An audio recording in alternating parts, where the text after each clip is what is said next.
जयगढ़ किले का रहस्यमयी खजाना, इतिहास और साजिशों का दस्तावेज। भारत, जिसे कभी सोने की चिड़िया कहा जाता था, अपनी संस्कृति, परंपराओं और अपार संपत्ति के लिए पूरे विश्व में जाना जाता था। इस उपनाम का मूल कारण था वह असीमित धन संपदा जो देश के राजा महाराजाओं और उनके शासनकाल में संचित हुई थी। समय के साथ ये संपत्ति मुगलों, अंग्रेजों, बाद और फिर स्वतंत्र भारत की राजनीति में उलझ कर रह गई। राजस्थान के प्रसिद्ध जयगढ़ किले का रहस्यमयी खजाना ऐसी ही एक कहानी है। कहानी की शुरुआत अकबर और राजा मानसिंह की साजिश। यह कहानी मुगल सम्राट अकबर और उनके दरबार के नवरत्नों में से एक राजा मानसिंह से शुरू होती है। राजा मानसिंह अपनी बहादुरी और रणनीतिक कौशल के लिए जाने जाते थे।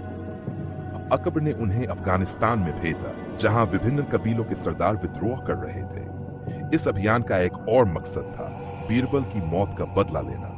बीरबल की मौत अफगानिस्तान के यूसुफजई कबीले द्वारा हुई थी। राजा मानसिंह ने न केवल इस अभियान को सफल बनाया, बल्कि यूसुफजई कबीले से अपार मात्रा में सोना भी प्राप्त किया। लेकिन कहानी में ट्विस्ट तब आया जब यह खजाना अकबर को सौंपने की बजाय राजा मानसिंह ने इसे छुपा दिया। इतिहासकारों का मानना है कि यह खजाना जयपुर के आमेर किले में गुप्त रूप से दफन कर दिया गया था। हफ्त तिलिस्माते अंबेरी, खजाने की पहली चर्चा। कई वर्षों तक इस खजाने की कोई चर्चा नहीं हुई, लेकिन फिर अरबी में लिखी एक किताब हफ्त तिलिस्माते अंबेरी, अंबेर के 7 खजाने। इस किताब ने खजाने को लेकर कई अफवाहें फैलाई। इस किताब में आमेर और जयगढ़ किले में छुपे खजानों का उल्लेख था। किताब की लोकप्रियता बढ़ी और अंग्रेजों के शासनकाल में इन खजानों की तलाश की गई। हालांकि कोई ठोस सबूत या खजाना हाथ नहीं लगा। इमरजेंसी के दौरान खजाने की तलाश। में तत्कालीन प्रधानमंत्री इंदिरा गांधी ने देश में इमरजेंसी घोषित कर दी। यह वह दौर था जब विरोधियों को दबाने के लिए हर संभव कदम उठाए जा रहे थे। इस दौरान इंदिरा गांधी और संजय गांधी को जयगढ़ किले के खजाने की खबर मिली। कहा जाता है कि यह जानकारी हफ्त तिलिस्माते अंबेरी और कुछ गुप्त रिपोर्ट्स के माध्यम से उन्हें दी गई थी। 10 जून 1976 को इंदिरा गांधी ने जयगढ़ किले की तलाशी का आदेश दिया।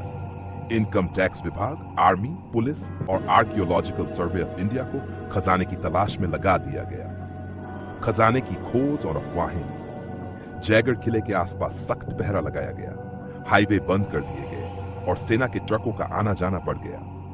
इस दौरान 2 प्रमुख अफवाहें फैली। खजाना मिल गया और दिल्ली भेजा गया। कुछ लोगों का मानना था कि खजाना मिल गया था और इसे दिल्ली एयरपोर्ट के माध्यम से विदेश भेज दिया गया। इस दावे के समर्थन में यह कहा गया कि खजाना ले जाने के लिए सेना के ट्रकों और विमान का इस्तेमाल किया गया। दूसरी तरफ कुछ लोग इसे केवल एक अफवाह मानते थे।